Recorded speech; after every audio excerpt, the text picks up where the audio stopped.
Hello friends, supreme court ने एक अहम पीआईएल यानी कि जनहित याचिका पर सुनवाई करते हुए केंद्र सरकार और national highway authority of India यानी कि एनएचएआई से पूछा है कि क्या भारत में भी विदेशों की तरह पैदल यात्रियों को सड़क की दाईं ओर चलने का नियम बनाया जा सकता है या फिर नहीं।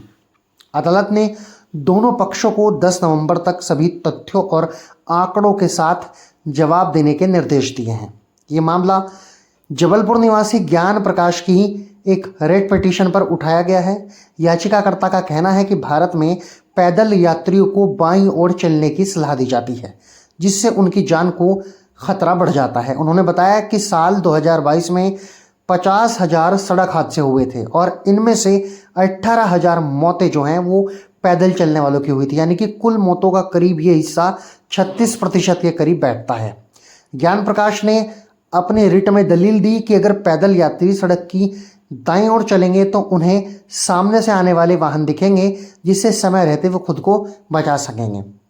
उन्होंने आगे कहा कि भारत में पैदल यात्रियों के लिए नियम ब्रिटिश कालीन परंपराओं और 1958 के वियना कन्वेंशन से प्रेरित हैं, जो अब मौजूदा ट्रैफिक परिस्थितियों के अनुकूल नहीं रह गए हैं।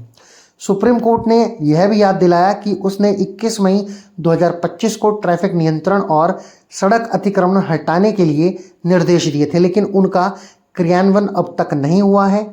अदालत ने केंद्र और एनएचएआई से पूछा कि क्या भारत जैसे घनी आबादी वाले देश, जहां लगभग 150 करोड़ की आबादी है, इस देश में राइट वॉकिंग सिस्टम को लागू किया जा सकता है।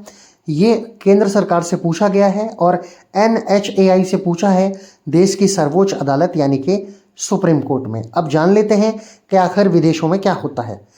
विदेशों में जैसे कि देश हुआ फ्रांस, जर्मनी, रूस, अमेरिका और चीन, यहाँ पर लोग सड़क की दाईं ओर पैदल चलते हैं, जबकि ब्रिटेन, जापान और ऑस्ट्रेलिया में पैदल यात्री बाईं ओर चलते हैं।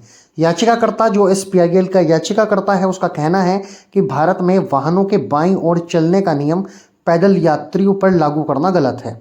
सड़क परिवहन मंत्रालय के 2023 के कुछ आंकड़ों को देखा जाए तो उनके मुताबिक टू व्हीलर के बाद सड़क हादसों में सबसे ज़्यादा जो मौतें होती हैं वो पैदल यात्रियों की होती हैं। ऐसे में कोर्ट का यह सवाल सड़क सुरक्षा नीति में एक बड़ा बदलाव ला सकता है और ये एक क्रांतिकारी बदलाव ला सकता है। यदि केंद्र सरकार और एनएचएआई की रिपोर्ट में यह व्यवस्था व्यवहारिक मानी जाती है तो जल्द ही ऐसा हो सकता है कि भारत में जो पैदल यात्री हैं उनके चलने के जो नियम हैं उनमें 70 साल बाद एक पुराना बदलाव देखने को मिल सकता है और हो सकता है कि इससे पैदल चलने वाले यात्रियों की मौतों में भी गिरावट आ जाए। आपका पैदल चलने को लेकर क्या सोचना है? क्या बाईं ओर पैदल चलना चाहिए या फिर दाईं ओर? ये हमें कमेंट बॉक्स में लिखकर जरूर बताइएगा। फिलहाल तो आज के वीडियो में इतनी ही जानकारी मैंने कानून की आपको दी। आगे जल्द आपसे मुलाकात होगी एक अच्छी जानकारी के साथ।